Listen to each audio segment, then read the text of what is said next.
उपचुनाव में इस बार समाजवादी पार्टी और बीजेपी के बीच कांटे की टक्कर है। दोनों पार्टियों ने अपनी अपनी पूरी ताकत झोंक दी है। एनडीए में शामिल होने के बाद ओम प्रकाश राजभर भी दिन रात मेहनत में जुट चुके हैं। जैसा कि आप जानते हैं, ओम प्रकाश राजभर अपनी बेबाकी के लिए जाने जाते हैं।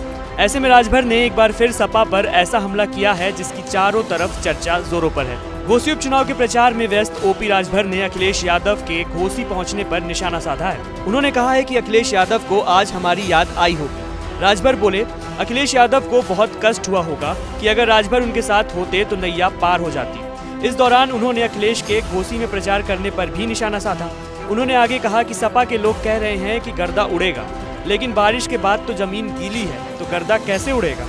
ओपी राजभर अखिलेश पर निशाना साधने में यही नहीं रुके। सपा के घोसी से चुनाव जीतने पर ओपी राजभर ने ये भी कहा कि सपा ने जो बीज बोया है उसके बाद उन्हें कोई वोट नहीं देगा। वो जिस पीडीए की बात करते हैं, चुनाव के समय उसे भूल जाते हैं और उन लोगों को ही मौका नहीं देते।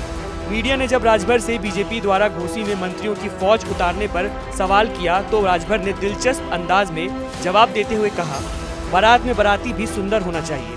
दूल्हे को जितना सजाया जाता है तो बाराती भी तो सजते हैं। दूल्हे के साथ बाराती भी तो अच्छे होने चाहिए। इसके साथ ही ओपी राजभर ने बड़ा दावा भी कर दिया। राजभर ने आगे कहा कि बीजेपी इस बार 50,000 से ज्यादा वोटों के अंतर से जीतने वाली है। इस तरह से ओपी राजभर इस समय समाजवादी पार्टी पर जमकर हमलावर है और सपा पर हमला करने का कोई भी मौका नहीं छोड़ रहे हैं। राजभर बार बार अखिलेश यादव को सपा में अपनी गैर मौजूदगी का भी एहसास दिला रहे हैं।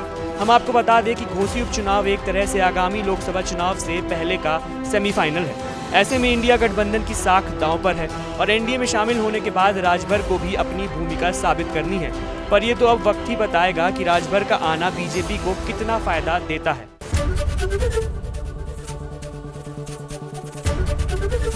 एबीपी गंगा, खबर आपकी, जुबान आपकी।